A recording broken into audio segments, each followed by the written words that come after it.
مساء الخير يا جماعة، حبيت اعمل لكم النهاردة بطاطس مراكب بشكل جديد. انا هنا قشرت البطاطس وهقسمها بالنص، يعني مثلا هقسمها كده تبقى نص كده، وهاجي بعد كده هوريكم هعمل فيها ايه.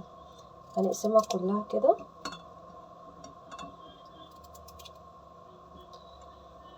وبعد كده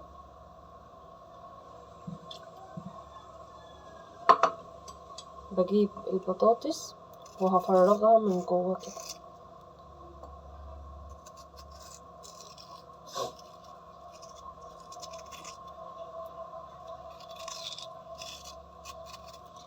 عشان هنحشيها من جوه. طبعا مش هنفضيها قوي، يعني هتكون فاضية بسيط، تبقى بالشكل ده.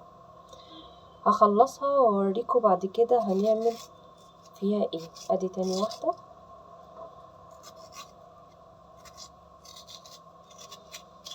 هي زي البطاطس الصغيرة، بس اللي ما عندوش بطاطس صغيرة وحابب يعملها كبيرة بتبقى جميلة جدا. هنخلص الكمية واوريكم بعد كده شكلها. بعد ما خلصنا الطريقة ديت، وبعد ما عملنا الشكل دوت هنحمرها نص تحميرة، وطبعا دوت مش هيترمي، دي هنعملها بطاطس مهروسة، هتبقى بالشكل دوت.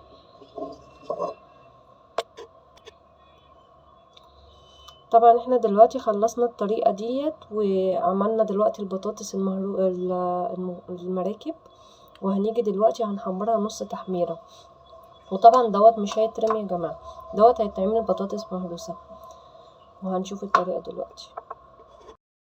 وهنا دلوقتي بعد ما قلينا البطاطس بالمنظر دوت فبقت طرية مستوية. تعالوا نرصها في الصاج عشان نوريكم هنعمل ايه تاني. وهنا دلوقتي بعد ما انا رصيته بالمنظر دوت هحط فيه اللحمة المفرومة بالمنظر ده، هرصه واكلمكم تاني. وهنا دلوقتي بعد ما رصينا اللحمة المفرومة هنحط ايه طبقة بشاميل من على الوش، عشان هنبقى نحط جبنة موتزاريلا.